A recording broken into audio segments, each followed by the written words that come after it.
Sunshine cascaded across the neighborhood park where an assortment of colors popped from the playground. Laughter chimed through the air, a harmonious melody to Anion. Near. Today, little Ava and her brother, Sam, had rallied their friends for an epic afternoon of play. Heads up! Shouted Ava as she launched a bright blue frisbee. Across the field, her brown curls bounced as she sprinted, watching the frisbee soar like a hawk in flight. Sam, with his ever-watchful eye and quick feet, dashed towards the descending disc. With a small leap, he caught it triumphantly, raising it high as though it were a golden trophy. Nearby, under the shade of old oak trees, a group of kids had embarked on a bustling business of a makeshift mud pie bakery. Little hands molded shapes, decorating them with leaves and stones, their chortles and banter adding life to their charming dirt establishment. Meanwhile, Ava and Sam, along with two friends, claimed the old wooden fortress of the jungle gym. It aimed their castle, and they were brave knights protecting it from dragons, imagined yet vivid in their shared creativity. Each child took turns narrating parts of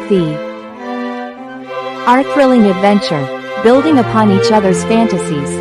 As the sun began its descent, painting the sky with strokes of oranges and pinks, the air cooled, and the children gathered for one final game.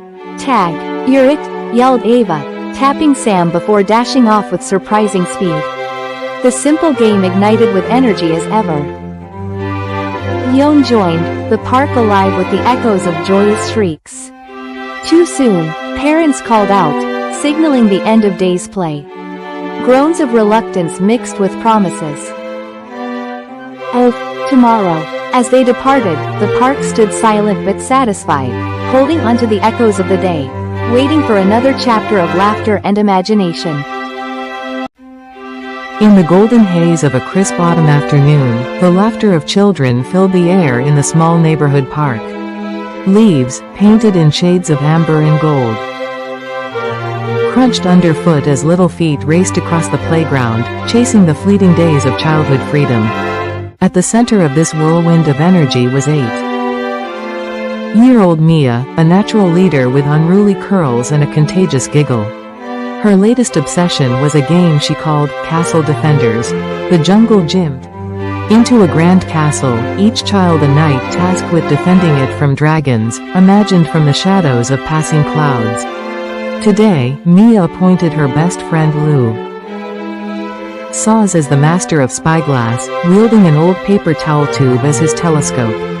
Little Sophie, only 5 and eager to be part of the excitement, was the keeper of leaves, her tiny arms straining against an armful of golden foliage used to camouflage their fort. As the sun began its descent, casting long shadows over their place.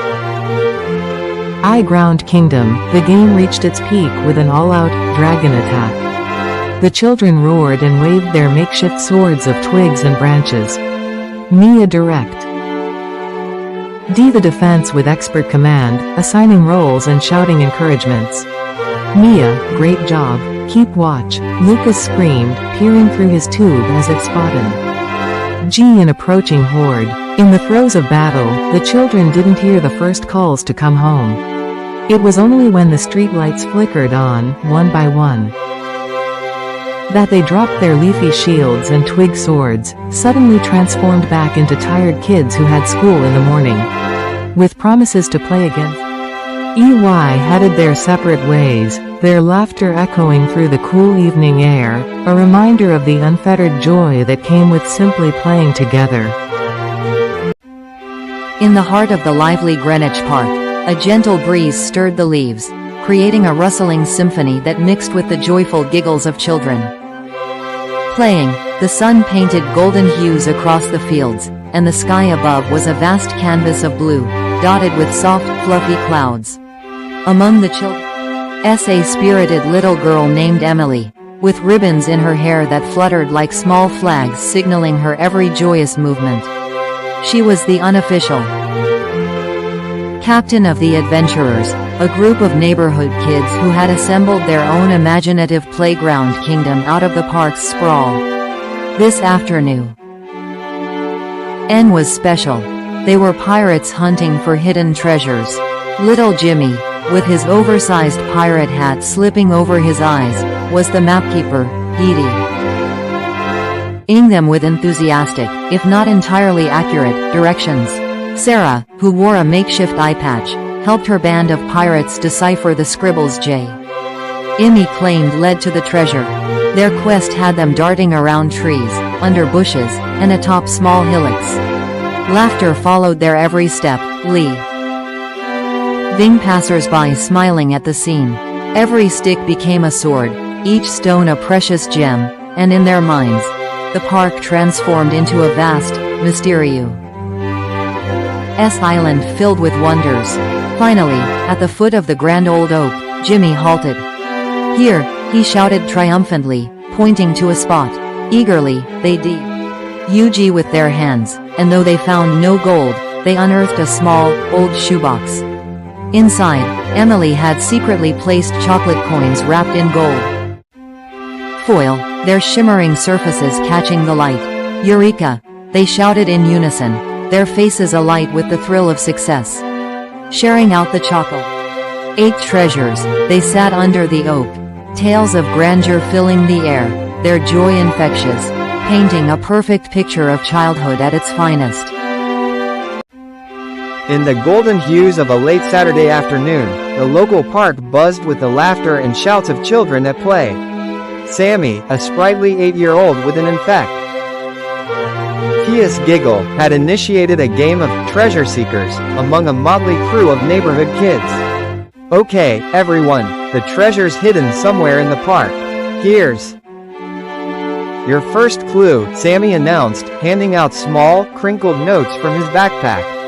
The children, ranging in age from 6 to 10, gathered eagerly. Bella, Sammy's twin sister and the strategic mind of the group, read out the first clue loudly. "Beneath where old leaves rustle and new buds bloom, the first sign awaits." With no meat to waste, they dispersed, their sneakers kicking up dust as they headed towards the large, old oak tree, known for its seasonal spectacle of shedding and regrowth. Otter echoed through the air, complementing the natural orchestra of chirping birds and rustling leaves. Under the oak, young Max, the smallest of the group, noticed a piece of colored yarn tied around one of the lower branches. "Here, I found something," he shouted, jumping up and down. His discovery reinvigorated the group, and EY quickly realized that the yarn hinted at the next direction, leading towards the playground. The children darted across the park, their imaginations fueled by the thrill of adventure. They navigated through swings and slides, each piece of playground equipment hosting another clue, as if sharing in their game. Finally, the trail led them to the sandbox, where a small, ornate chest awaited, partially buried like true pirate treasure. Inside, they found little gold-foiled chocolate coins and a note saying, "True treasure is the fun along the way and the friends we make."